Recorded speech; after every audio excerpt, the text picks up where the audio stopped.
अक्षरा रोते हुए नीचे आती है अपने कमरे से और सभी घरवाले उसके साथ आते हैं। धीरे धीरे अक्षरा नीचे उतरती है और एक ही चीज़ को देखती रहती है और पहले की बातें सोचती रहती है कि कैसे उसने इन सब के साथ समय बिताया था, और वो रोती रहती है। सभी घरवाले भी काफ़ी इमोशनल होते हैं, लेकिन जब वो उतरते हुए नीचे आती है तो मंदिर में पहले जाती है और हाथ जोड़ती है। उसके बाद मंदिर से होने के बाद वो तुलसी माता के पास आती है और वहाँ पे भी वो सोचने लग जाती है कि कैसे वो सब परिवार के साथ यानी अंशु के साथ भी खेलते थे, भागते थे उधर-उधर।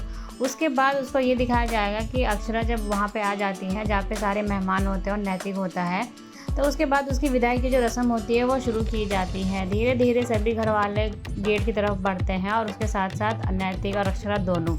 उसके बाद जब नैतिक जब बाहर आ जाता है तो अक्षरा और बाकी घरवाले भी आते हैं। पहले अक्षरा के हाथ के छापे जो होते हैं वो गेट पे लगाए जाते हैं और उसके बाद अक्षरा जो होती है वो एक-एक करके सबको मिलती है। अक्षरा दादी से कहती है कि बस इतना आशीर्वाद दीजिए कि जैसे माँ-बाप जी का रिश्ता है वैसे ही मैं भी सबका प्यार और ये रिश्ता हमेशा ऐसा रहे। उसके बाद अक्षरा एक-एक करके जैसे चाची, अंशु, वर्षा और शौर्य सबसे मिलती है और सबके गले लगती हैं। उसके बाद अक्षरा जो होती है वो डोली में बैठती है और वर्षा उसका हाथ पकड़ती है और वो कहती है अक्षरा जो होती है वर्षा से कि अब तू इस घर की बेटी है। बाबूजी जो बात होते हैं वो हर किसी से नहीं कह पाते, अपने मन में ही रखते हैं, तो बस तू उनका ध्यान रखियो। उसके बाद अक्षरा की डोली उठती है और वो लोग बाहर की तरफ आने लगते हैं।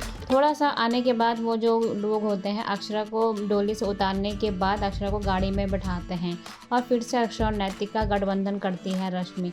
नैतिक जो होता है वो आगे बैठने के लिए कहता है, वो कहता है कि माँ आप पीछे आराम से बैठ जाइए, लेकिन सभी घरवाले कहते हैं कि जब तक तुम लोगों का गठबंधन है तुम लोग साथ में ही बैठोगे, अलग अलग नहीं बैठ सकते हो। और ये गठबंधन जो है जो आप जब तुम लोग घर आओगे जो पूजा होगी उसके बाद ही खुलेगा। उसके बाद राजबन्ना जो होता है वो ऋतुराज से ये कहता है कि वो जाके गाड़ी चलाए, लेकिन नैतिक एकदम से शांत हो जाता है और ऋतुराज भी समझ जाता है कि वो उनके साथ नहीं जाना चाहता है। वो कहता है कि मोहित गाड़ी चला लेगा, वो दूसरी गाड़ी चला लेगा।